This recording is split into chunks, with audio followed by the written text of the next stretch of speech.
Hi, I'm Stephanie Jacob. I'm here from Clearwater Nature Center in Clinton, Maryland. We are located in Casca Regional Park, which is part of Maryland National Capital Park and Planning Commission's Parks and Recreation Department.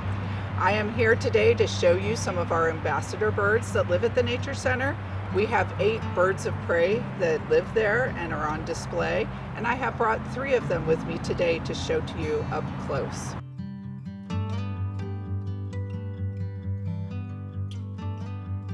The first bird that I want to show you today is our eastern screech owl. He's one of the smallest owls that we have here in Maryland. There's only one owl that comes through that is smaller than him, and that's the saw-whet owl. But the eastern screech owls are much more common in this area.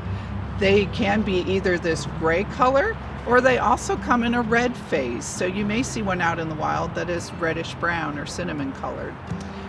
The eastern screech owl has the little ear tufts that you see, and he's just one of a few owls that have those tufts. We call them ear tufts, but they're not really his ears. All owls have ears. They're located right where you would think they would be, on the sides of their heads, and they're buried under their feathers so you can't see them. So those tufts just kind of look like ears. This particular bird came to us from Patuxent Research Refuge. He was in one of their research studies and somehow injured his eye. And so once he injured his eye and couldn't fly well, he came to us to live with us as a bird that we could have on exhibit for people to see up close. Even though he's very small, he is a very fierce predator. He is nocturnal, so he's active at night, and that's when he's out hunting. And he will go out and look for mice and other rodents to eat and to feed his young. Although this bird is a fierce bird of prey, when a larger bird or a large animal like a human being comes around, he becomes very fearful because he sees all of us as predators. And so one reaction he might have is just to stand very still like he is right now and hope that we don't come closer to him. And normally he would not just be standing out in the sunlight during the day. Because he's nocturnal, he would be in a tree, he would be up against the tree the trunk, or he would be inside the hollow cavity inside a tree and hiding during the day. Most of the time they would try to avoid human beings or other animals that they saw as predators. The eastern screech owl is one of the smallest owls we have in the state of Maryland, and it stays in the state all year long. It does not migrate. We have a smaller owl called the saw-whet owl, and that owl does migrate, and there's not nearly as many saw-whets in the area. So this is the most common small eared owl east of the Rocky Mountains and in the state of Maryland. The next bird I would like to show to you is another owl. He's a little bit larger than the last one, and this is a barred owl. He's named that for the bars or striping on his breast, and he's a very common owl in this area. He's different than the screech owl also in that he's got these big brown eyes, and he's got that yellow beak that really stands out. These owls like to hang around water areas, so creeks or swamps or wetlands, and that is because they have a little more diverse diet. They also eat mice and rats and other rodents, but they also like to eat invertebrates and crayfish and insects. So they have a much more varied diet than the little screech owl we just saw.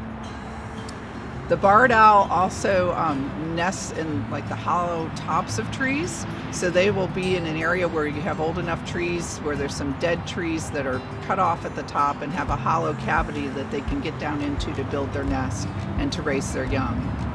All of our birds that I have here today are molting, and when they molt, they just lose a few feathers at a time as the new feathers come in for the year, and they typically do that just once every year. This owl is named after Aldo Leopold, who was a conservationist, forester, and very concerned about wildlife in the United States. You can see that he will clack his beak too. These owls typically will give a lot of warning before they fly away. If a predator comes near, they will clack their beaks, they will fluff up, spread out their wings and try to look very large, and then if that doesn't work, then they will fly away. Aldo lives with us because he had a wing injury and the bone healed, but the soft tissue damage could not be repaired well enough for him to survive in the wild. If he were released, he could fly, but he couldn't fly well enough to hunt, and he wouldn't be able to fly well enough to avoid a predator getting him. Some people say the call of the barred owl sounds like he's saying some words, and they say it sounds like, "Who cooks for you? Who cooks for you all?" When you listen to the call, see if you can pick those words out.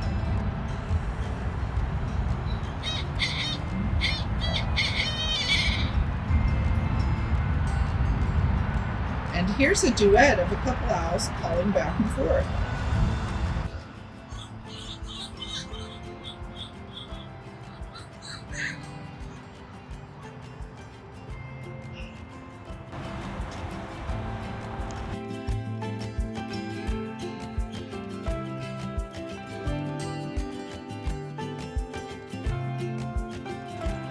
The last bird I would like to show to you today is one that's active during the daytime, and this is a hawk. This particular hawk is called a Harris's hawk. It does not occur in the state of Maryland, but it's very common out in California, along the Colorado River, and in New Mexico, and in some parts of Texas. This bird will hunt the grasslands, the prairie lands, the deserts, and the thing that's really unusual about this hawk is that it will hunt cooperatively in groups. So 2 or 3 of these hawks might go down. One might chase a rabbit under a bush, while the other 2 are waiting on the other side to pick it up when it runs out from under the bush.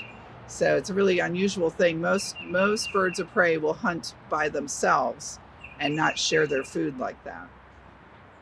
The reason we have this Harris's hawk is because she was a falconry bird.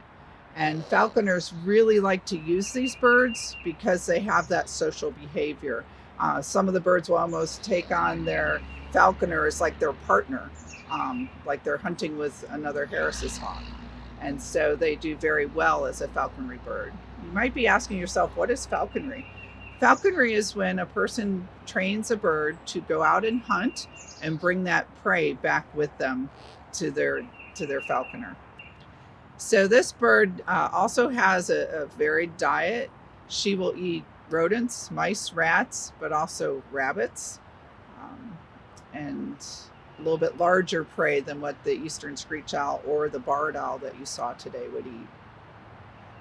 She's very smart. She's fun to train with for us, and that's probably why people use them as falconry birds, because they're very quick to learn. They will learn to go to a station for you. They will learn to jump onto the glove for you. And it's nice to be able to demonstrate some of their behaviors. You can hear her squawking a little bit. When she squawks like that, she's looking for food. At Clearwater Nature Center, most of our birds are housed outdoors. So even in these times, if you come to visit us and the center is not open, you can go to the back and look at our birds of prey on display. We have a bald eagle, another hawk, a red-tailed hawk, and a few more owls that are outside in that display area.